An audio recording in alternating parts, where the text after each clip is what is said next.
Hello everyone, and welcome to the review of the Neideso N300 PRO 4-channel dash camera.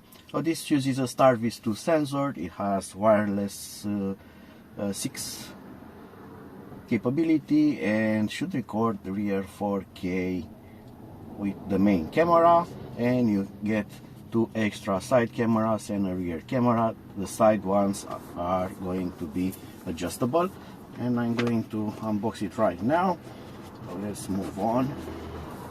In the box you are going to get everything needed for the camera to work right out of the box, and we get here a quick guide that shows how to operate the camera and the main connections that you should do. A very quick setup guide, and it also tells us that there is an app, actually 2 apps available for this camera, so you can control it with your mobile phone. Then we have a driver monitoring system DMS quick guide, and it also shows us other features of this camera. Then we get the manual, the rear full manual, that explains us a lot of things here, and how to set up the camera and so on, how to install it, how to use the app, how to connect. We get 2 electrostatic stickers. You should use this on your windshield. You put this, and over it you install the camera adhesive pad. Then further on in the box, here is the camera itself. Let's take a quick look at it. So it looks like this, and these are the side cameras here that you can orient as you wish to. You can see they go up, down, and rotate around. Basically this camera will give you something like 360 degrees view, because you can get the camera, the front one, through the windshield, the side ones they can cover through the front windows, and the rear windows from the inside, most of this part. And also you have the rear camera, so you get the best view all around with this one. It also has an adjustable bracket here. This one has a quick removal and install system. You just put on the windshield a small part, and this will clip in there. My camera came pre-installed with a micro SD card. Let's take a look at it. I don't know the size of it. Let me take it out. So the card is 64 gigabytes, plenty for daily driving. Because the camera has loop mode, so we'll delete the older recordings and replace them with new ones. Then we have this here. It also has quick tips, and there it is. Has a big screen, and it's also a touch screen, which makes it easier to operate. Underneath we have several physical buttons. We have a power button, we have arrow up, arrow down, OK, and M, probably menu. Right. Let's move on with the accessories from the box. Let's see what else we get here. So there is an extra box that opens somewhere around here.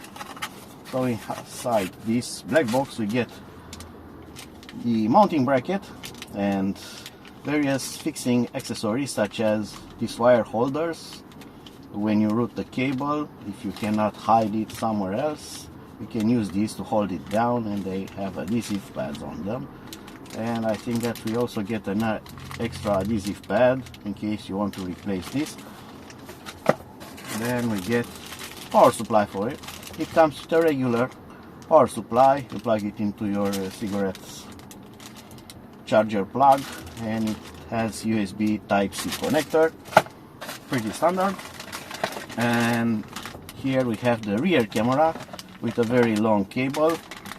This plugs into the main unit, so you have rear vision. Then we still get something else here. We get a polarization filter, which is very nice for the main camera. So this removes the shining of your dashboard into your windshield and so on, so improves video quality a lot during daytime. Especially nighttime it reduces the camera sensitivity, but that's how these types of filter work. Then we get a small screwdriver here.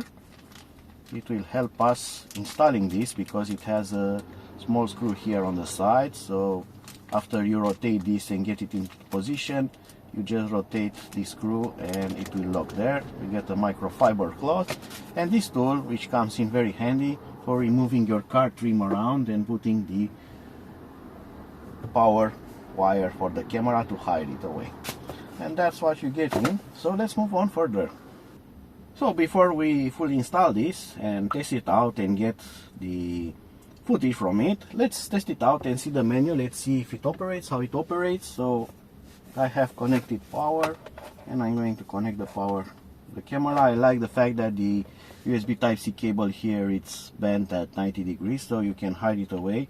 As you can see, it's going to get very nice tucked in here with the camera, so this will go straight through the trimming. It's not going to be something poking around and looking ugly. So it boots right away, and I already have image from 3 cameras, so the main one and the side one, and it's already recording. So when it's powered on, it starts auto recording, which should be normal on this type of cameras. Everything looks nice and shiny. So let's press the menu button and we get the menu here. I hope that you can see that on the camera. We have dash camera, we have playback, voice control, dashboard, settings, and DMS. So if I go to dash camera, it's going to take you to the dash camera working mode.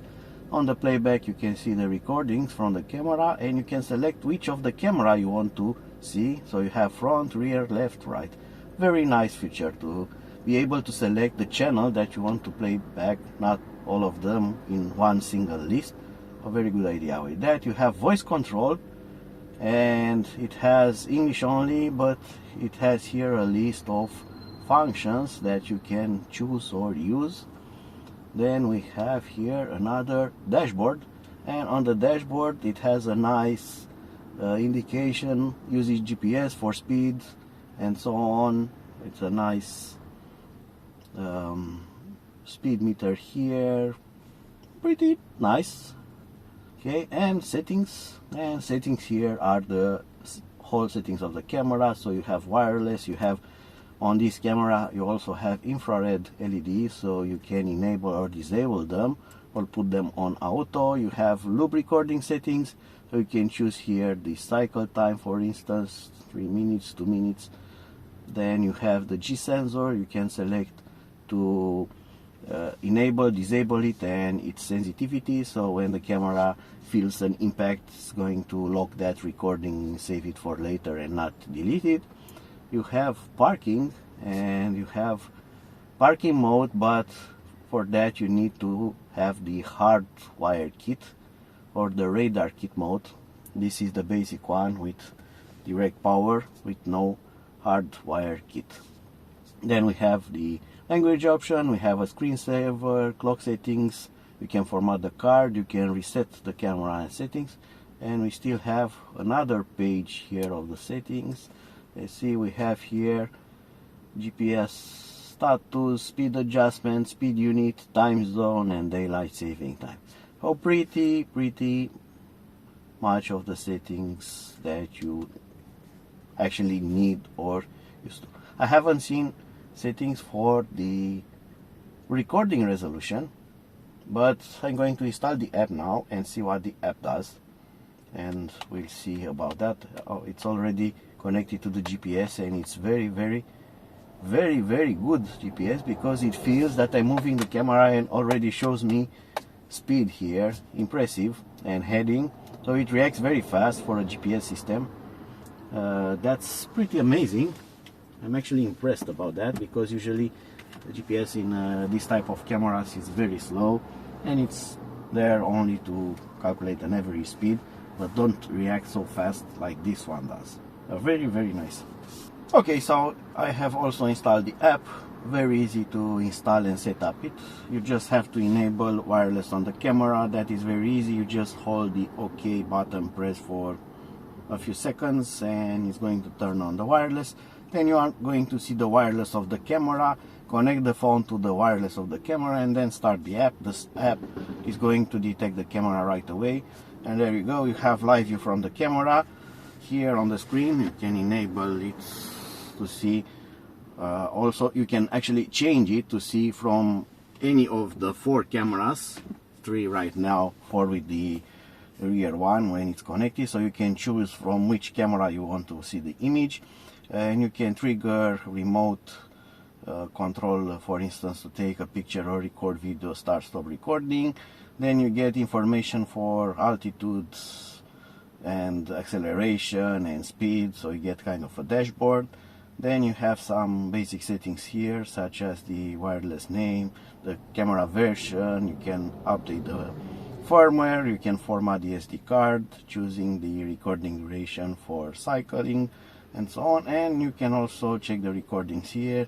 You can see the date and everything about them, and you can choose to play them back. And you have them also in emergency, parking, depending on the event that has triggered them, and photos that were triggered by you. So as you can see, you have basic operation for the camera on the app and basic functions with it. There's also another optional app that is written in the manual. I haven't tested that for now. Probably will test it later and see if it has different functions. But for the dash camera, you don't need things over complicated. You just need it to work, to have good image quality and do its job. So that should be just fine. So I'm going to set up it now, and then I'm going to get some footage and put the footage here in this review, and we are going to talk some conclusions later about the camera and the footage details.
now you have also seen the video footage and you have an idea about the camera. I must add that on YouTube the video is edited and compressed by YouTube, so there's a bit of quality loss, so the real footage looks somehow better than you are seeing it.